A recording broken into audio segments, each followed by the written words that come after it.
text before we get rocking. Anything new going on? Plenty. I mean, Lax is almost over, so I got free time to, I don't know, get writing or pick up a new skill or archery or piano. What do you think about going down to that Black Rifle archery challenge? I mean, that enlightening, eye-opening as usual with, I mean, Summer Strong, you always run into those dudes where you're like, okay, I don't have it that hard. Yeah, no, that Knock TV thing. That guy is puts on those archery challenges. Pretty amazing. Bird invited me to go. There's one, I think, in Park City and then also in Big Sky. So I guess they do these all over. I got to pull up the dates, but it's something that I should be more involved in. I mean, I do shoot a bow. My stuff's more for hunting, but, setting up 3D targets and creating almost a course here would be super easy to do. I was like, we got that pasture over there that I've never managed. It's got that big fallen oak. And I was like, man, I wonder if we could set up a bunch of 3D targets. I mean, that's a cool little project. Just add that to the list of projects. Speaking of projects, I didn't get to train yesterday. Did my Monday shadow sets right before this and absolutely fucking smashed myself. So hit my set. Oh. Hello. Oh, yeah, there we go. Check. Sorry on the technical difficulties. But, dude, so I go in to do it. I know, dropped the kids off at school, had like an hour. So I came in, hit the bike, hit the hamstrings, did all my prep work, supersetted the calves in my warm-up on the back squat. I was using the kabuki bar. So loaded it up, hit 135, 225, 275, 315, threw on 365, just figured, hey, you know what, I'll jump in at 405 and I'll see how that is. And if that one's hard, then I'll go up. If that one's hard, I'll go up. Yeah, so my goal was to try to hit I was thinking 445, 455, somewhere in there. I fucking hit the 405, nailed 10, put it away, jump in, grab a heavy dumbbell, hit like a set of 12 on the Bulgarian split squat, drop the dumbbell, get like 15 more reps, just body weight, switch legs, do it, and was absolutely fucking shot. Like I was like I'm like feeling like that, like stars are going off, like that endorphin response where I was like, I don't know if I'm going to puke, cry, smile, or laugh. And that rep max feeling. Oh my God. And I looked at the watch and I was like, man, it's like 9:30 and we got the podcast we got to do at 10. So I was like, man, one set is good today. Well, how do you like that body weight? So I've been virtual coaching our next caller for our next one, Chris Luke. I love it. But how you paired it up on that accessory shadow. For example, it would be the heavy-ass dumbbell, Bulgarian split squat, shadow set. All right, right, left, then calf raises. Do you want or do you like the, shadow set for the Bulgarian split squat into bodyweight Bulgarian split squat and double blow your load? Yeah, so this week, we had a 2-week acclimation phase on Jack Street where I was trying to get people to figure out what a max rep set was, what they could hit for 10. So I was just trying to give people just to get on paper. If we're sighting in a rifle and, I bore sight it and I take a shot, I just need to get on paper and then I can start making adjustments. So that 2 weeks was just getting on paper. Now that third week, I was really toying with it. I'm like, you know what? I'm going to throw 2 sets at them with a drop set where we do, bilateral max rep, 8 to 10 reps heavy on the back squat, then immediately head over and then do a unilateral Bulgarian split squat because you can truly go to failure on those type of movements. You could go to failure on a back squat, but you're gonna have to put it on the pins or have spotters, and there's a whole bunch of stuff. Seeing that through the virtual client execute this, and I like the dumbbells. It's similar to the French contrast approach because we can safely bail, dump, and in a perfect world, what you'd end up having is like a leg press, right? And God knows, if I don't really believe that you can build athletes with a leg press because there's no balance component. But I think in terms of just like adding, you can build egos. Well, you can build egos and a lot of thigh meat, or you can also use a pit shark or a Bulgarian or a West Side belt squat if you really wanted to. We've been using the kabuki bar because one, it's just fucking hard. So I figured I was like, all right, you know what? I'm going to blast this first set. I'm going to get over there. I'm going to knock this out, and I'll have time to, kind of rally. And I'm not kidding you, dude. Like, I legitimately hit that set of 10, probably had a few more in the tank. Knew I could have got more, went right over, and then just figured like I grabbed that heavy dumbbell, and I just started going. And I got to the point where like I couldn't get out of the bottom on the last one, dropped it, and then just finished with body weight and was able to get another 10 reps.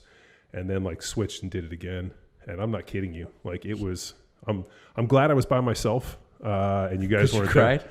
Dude, I was like, holy hell. Like, the 2-week acclimation phase building up, like you hit like a heavy set of 10 and then you get your max rep set. And some people were like staying at the same weight and getting 14, 15. So I put a caveat on there. Hey, if you get X amount, add weight to the bar, because I'm trying to get people in the 8 to 10 rep range. But I think a lot of people really fail with like hitting that. So the safeguard I put in this week was the Bulgarian split squat drop set with the dumbbell to body weight. Because I knew even if they sandbagged a little bit on the back squat, that would just lay a, Macho Man Randy Savage, hell yeah, smack to the chest. And yesterday was kind of a rough day for us, and I wasn't able to actually get in and train. So doing this today, and I was like, had this entire game plan, and all I'm thinking is I'm just like having this like, heaving chest and seeing my heart pop out. I'm thinking to myself, man, Mike Tyson, everybody has a plan until they get punched in the face. And I like had this plan. I'm going to get my 2 sets. All of a sudden I'm looking, I'm like, I'm going to need longer than 5 minutes to recover on this. And if I had probably sandbagged the Bulgarian split squat and the other piece, I probably would have had enough time to be able to recover.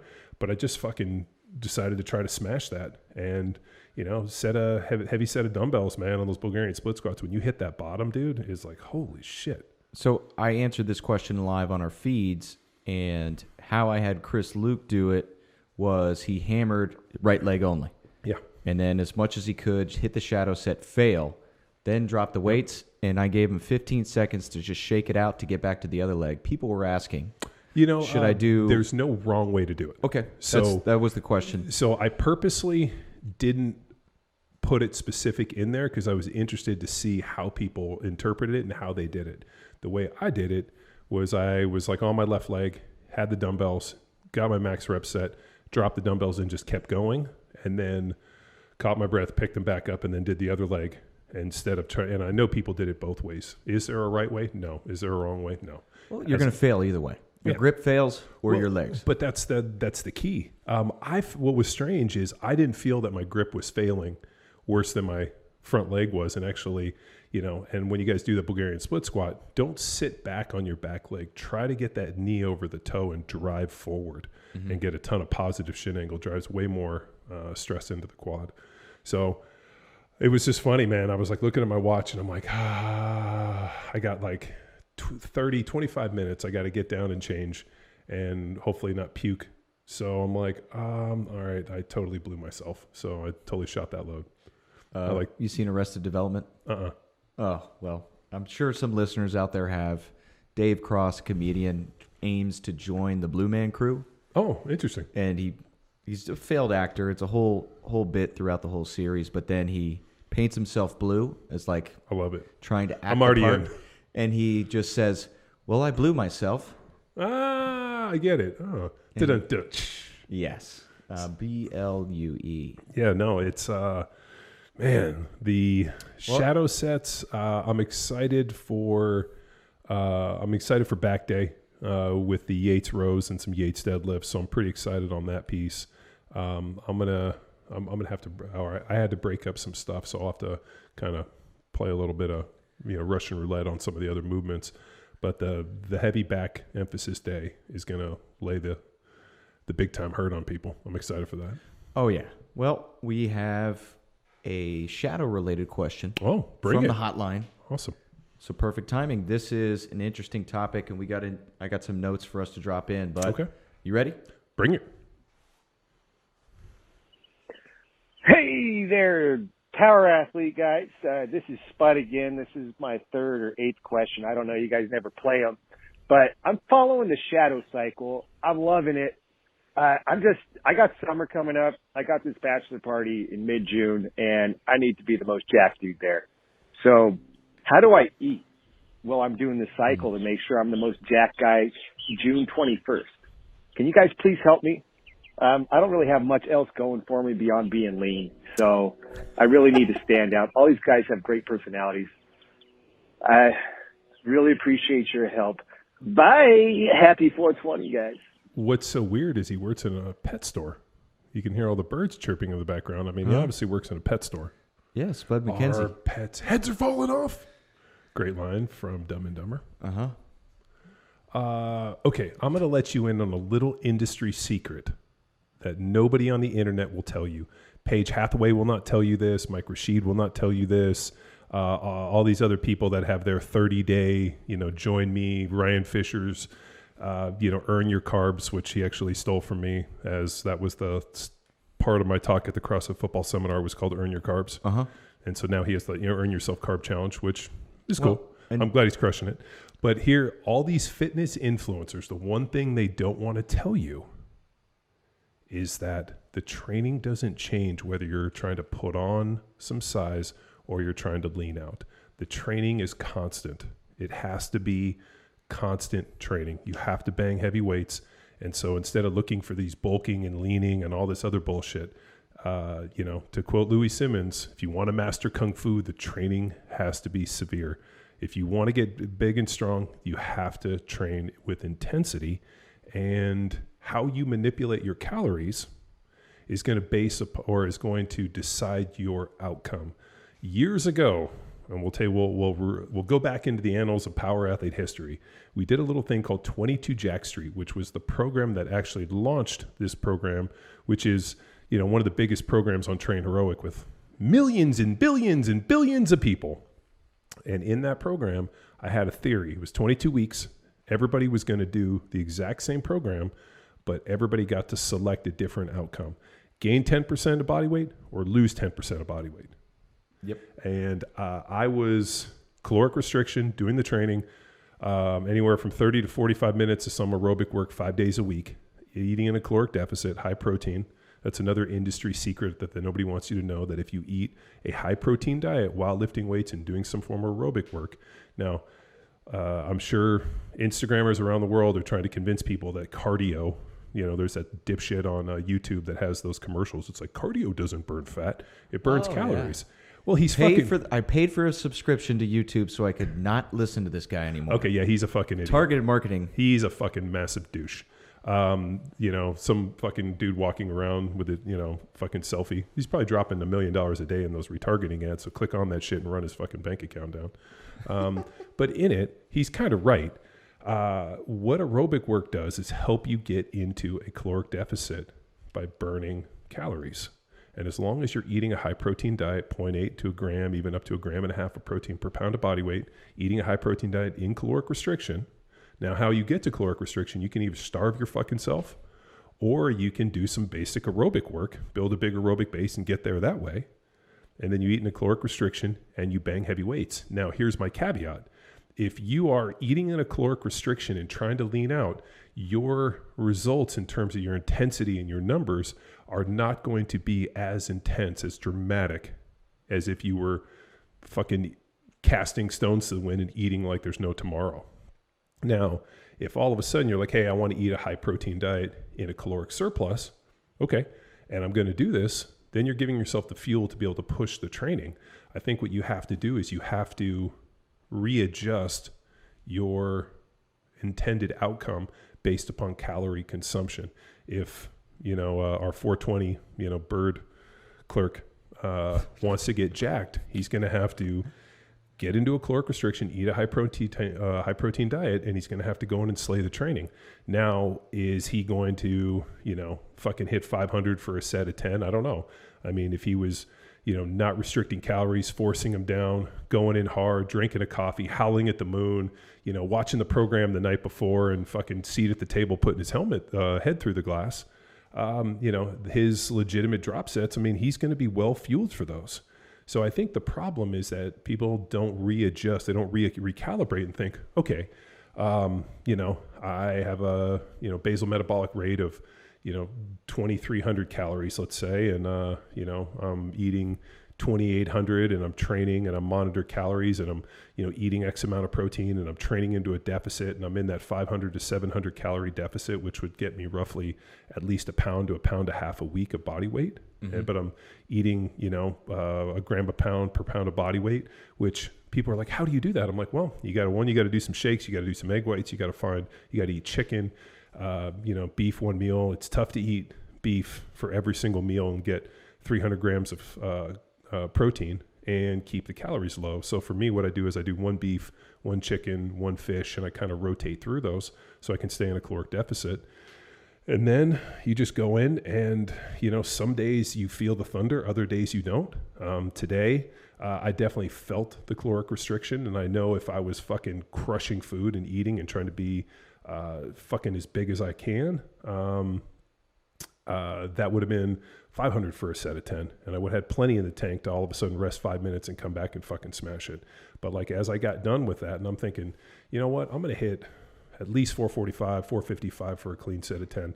Now, the other problem too is I was by myself. So in my head, I'm like, well, I can ditch this thing, but I got a safety squat bar. So I'm going to have to put it on the straps on the monolift.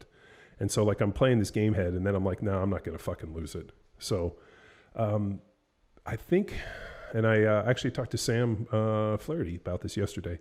So Sam's one of our nutrition coaches. She's a fucking ninja if you guys are looking for somebody to help with your nutrition. And the crazy thing is you can hear these words coming out of my mouth. You can do this yourself. The problem that most people encounter is they need somebody to check in with just for accountability. So the nutrition coach you hire is going to give you a game plan. You're going to look at this and be like, I can do this game plan. 100% you are. You just need somebody to check in with. And one, you're going to need to weigh and measure your food. So you need somebody to be like, hey, did you weigh and measure your food? How many calories did you get yesterday? And then you're going to ask, well, how much did you weigh yesterday? And then it's a matter of doing a series of equations to be like, okay, we didn't lose weight. So do we pull food or do we add aerobic work? I need you to take a 25, 30-minute walk at night, and we'll see if that jump starts it, just to try to get that in. Okay, great. That didn't work. Now let's pull a little more calories out. We're not going to pull protein, but we're going to pull either fat or some carbs, and we're going to pull down your total caloric load. And we're going to just fine-tune this thing, and as long as the weight is losing, and I'll just give you another little industry secret. As long as you're eating a high-protein diet and caloric restriction, you will not lose muscle. You will only lose fat.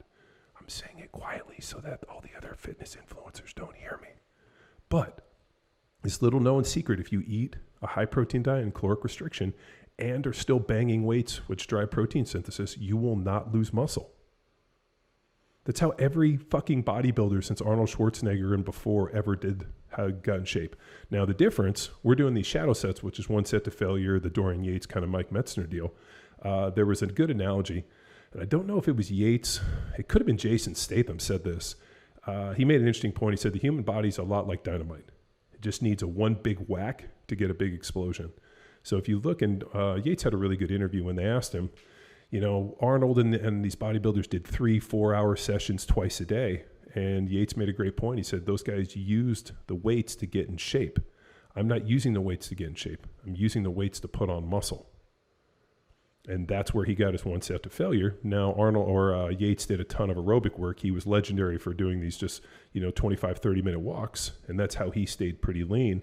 But he was able to reach a certain amount of mass. If you go watch his blood and guts, you'll see him doing Yates rows with like 585. You'll see him pulling just some insane fucking weights. And the level of intensity for a dude who's eating in caloric restriction is pretty fucking high. Mm-hmm. Now, I mean, he's a intense dude. He has another switch. That's why he won 6 Olympias. So I wouldn't expect the average Jack Streeter to have the level of intensity and the ability to suffer through that contest prep that Schwarzenegger or that Yates had to. And, we're not trying to step on the stage in Olympia. People are just trying to look better, be more jacked, get ready for a bachelor party, and potentially maybe get a better job than working at a bird store. Yeah, I got the Statham quote here. Your body is like a piece of dynamite. You can tap it with a pencil all day, but you'll never make it explode. You hit it once with a hammer, bang. Bang. Mm-hmm. Speaking of hammer, did you see these dope keychains? Oh, I did. So Mr. Heptonstall, our branding guy, has been creating some cool stuff, man. And I wanted a set of keychains with our quotes, like "Be the hammer, eat the weak," and all the other stuff. So he made us some dope ass keychains. So I'm pretty excited about those. I'm going to throw those on my trucks. You know me. I mean, I just have to get more cars now. I'm going to have to go buy more piece of shit pickup trucks now that I got all these dope keychains.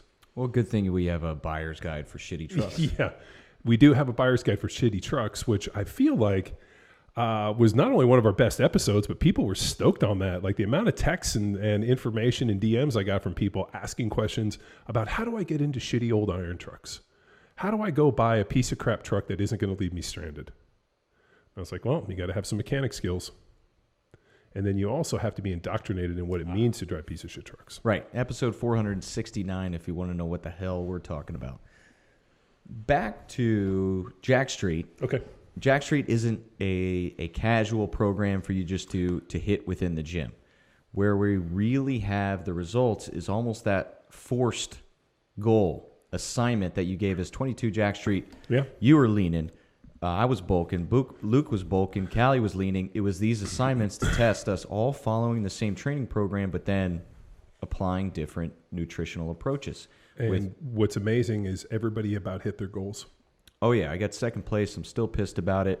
2015. Well, you weren't going to fucking beat me. I was like 268 pounds at like 7% I was body fat. cultivating mass for real. I hit 217.8 pounds. If I hit that 0.2, John, that would have put me in the winner circle. Yeah, but you would not have beat me in the body recomp. I had DEXA scans. Yeah, but I also put on muscle.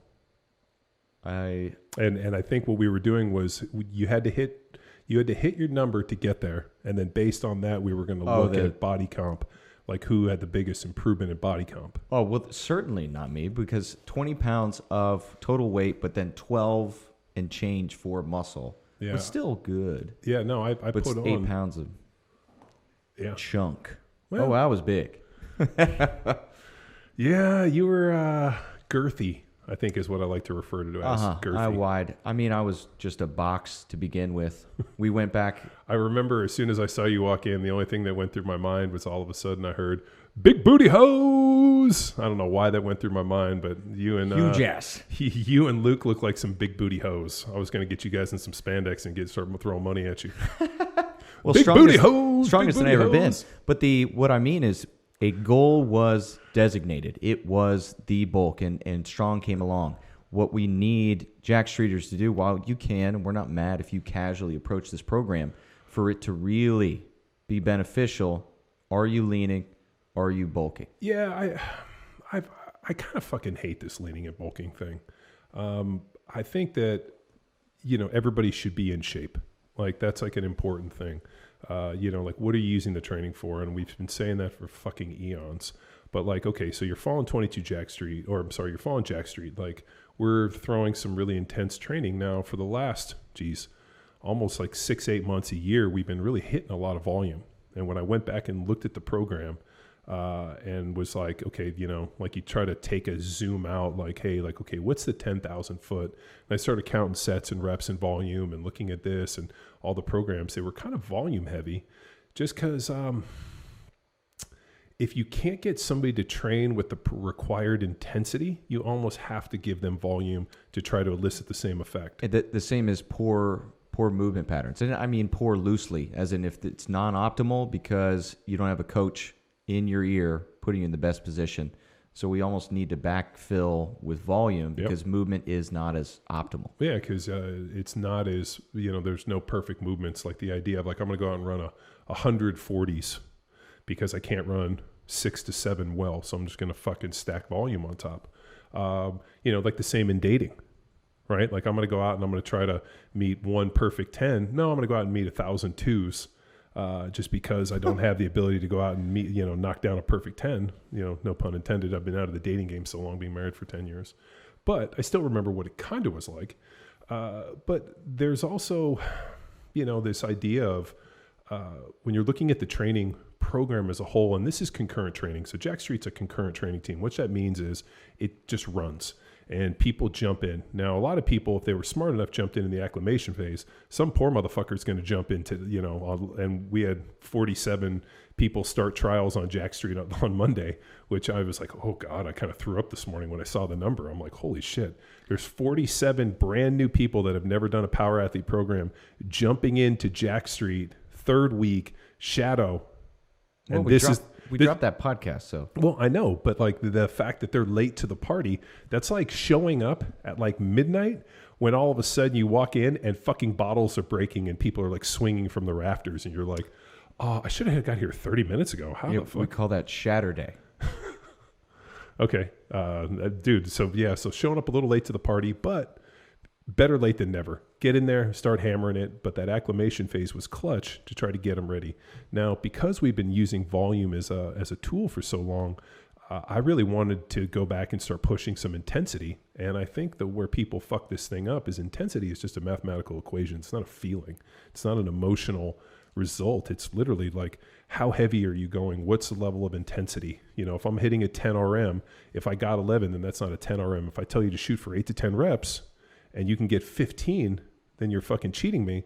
And what I'm trying to do is show people like what the rails, how far they can push it. That's why I threw the drop sets in this week. And eventually they'll go to just one set to failure and maybe a drop set once they start creeping past what they know to be possible. And I think, life lives on the margins, lives out on the guardrails, to quote Adam Nelson. And I think, people fail at the margins of their experience. So what I'm trying to do is push their experience because I know there aren't too many people out there prescribing training like this. No, I mean, we're over there fucking doing booty blasters and like, a bunch of other shit, like, fucking Earn Your Carbs, which I started using in 2009. So, not that those fitness influencers aren't having great results with people, but at the end of the day, my goal isn't for you to have your best picture on Instagram. I want to get a thing of like a dude kicking a door off of the hinges, running through a fucking brick wall. I want to hear about power athletes being fucking power athletes, not fucking fashion models. So, I mean, at the end of the day, like that's what people are going for. They're going for, fit tees and fashion models. I want some bad motherfuckers that can rip the door off of the hinges. You hear that, Spud? You better get in a fight at this party. Well, what's great? I run into people just organically that follow power athlete programs, and they're always bad fucking dudes. They're always like, man, I'm like, fuck, this is a legit guy. We went hunting with a guy who, moved to the area, follows power athlete, has for years. Dude was like a collegiate wrestler and a bad dude. And, he's that type of guy that we're looking for, educated, intelligent, smart, and just wants to rip the door off the hinges every day. I've heard you say this before. I can't remember exactly. Where if you look at somebody you just know, they lift about 85% and above. Well, that was an observation I made in the football when I was playing the foosball, the Devils game, Bobby. I could tell just seeing with dudes in the locker room with their shirts off, seeing guys who lifted heavy weights and who didn't. Because you'd see them in the weight room, and you'd go in there and you'd watch dudes just, fucking never load more than 225 or 315 on their back squat because they don't want to hurt their knees. I'm not going to pull a deadlift because it's going to hurt my back. And I would watch guys do this stuff, and I was like, man, like you do not look physically impressive. And the guys that lifted heavier weights, that sprinted and did what they were supposed to were more physically impressive individuals. You could see traps. They had triceps. They were, most of the dudes, regardless, just have, genetically kind of thick legs just from the amount of sprinting and running and jumping. But you could just see like a difference in the physical stature between the dudes that banged heavy weights and those that didn't. So I definitely think, or I definitely know, that if you follow Jack Street and you follow Power Athlete systems, because this is a system, if you look at the programs, it's just different kind of uses for these programs in different ways. Like Hammer is going to put a little more emphasis on capacity and running, but we still follow the same strength templates, and dudes are turning into savages there. We got some Johnny Waters out there just fucking setting it on fire, wadding their asses off, wadding their fucking faces off. Doing face melters, and there's people that dig that. They get in and out. It's quick, hard, heavy, fast, and dirty. We got Field Strong, which in terms of developing and fostering athleticism, I don't think that there's a better program out there, regardless of how fancy you want to call your Instagram handle and put strength and science and all this other bullshit in there and put a bunch of dudes jumping. But at the end of the day, man, Field Strong's been the gold standard for that shit long before anybody even thought to do this. Mm-hmm. And empowering performance. We also have the bedrock, laying that foundation for all of the above programs if you're getting introduced to weight training for the first time. Yeah. So, but yeah, these shadow sets, man, I'm really excited because this is how I trained for the majority of my life and my NFL career. It was always working up. I mean, we started using rep maxes because percentages were garbage, but really pushing people to the bounce, one set to failure, pushing that out there, doing drop sets, and really just fucking trying to hit your body with the biggest hammer you can. Really, that paid a lot of dividends. So. Yeah, and learning about yourself, learning what true intensity in 10 cities is for now, the next cycle, and any of the training program you have, you know how to push yourself for growth. Yeah, so our bird lover, keep banging on Jack Street. You're going to have to get some scales. You're going to have to monitor your calories. You're going to have to know how much you're burning, and you're going to have to weigh yourself, at least every day, if not every other day, and you're going to have to see where that scale's going. And then you're going to have to, ask for not the mirror test, but you're going to have to ask your wife or your significant other and tell her to be honest. How am I looking? For me, I can always kind of see the leanness in my legs first. When all of a sudden I start seeing a bunch of separation in my legs and my hamstrings, I know I'm on the right track. And then all of a sudden I see my abs start coming in, and, you start seeing more and more stuff in your arms where you're like, oh man, look at that. I can see all of a sudden all my tricep come in and all these other stuff. So I think looking for those little markers, but at the end of the day, if you're training in a caloric restriction, you're not going to be able to go out and fucking have your lifetime PRs. And if you are, maybe you were sandbagging on the backside. So I know if I'm eating a caloric restriction today, I had this idea in my head. I'm like, dude, 455 for 10, on my way to 500 for 10, just didn't happen. But I also know that I also didn't have, 10 minutes to harness my chi, howl at the moon, and somehow get my fucking mind right. So sometimes life gets in the way. And if you out there are interested in checking out The Shadow, 7-day free trial, powerathletehq.com/jacked street. I don't think we can do any better on that. Thanks for Mr. McQuilkin for tuning in and helping me on another episode of Power Athlete Radio, the premier podcast in strength conditioning. Oh yeah, we're hitting the radio waves with a hammer. Ooh. Boom. Boom. Jathan State. I'm going back. I'm a loaded freight train and I'm right on track. I'm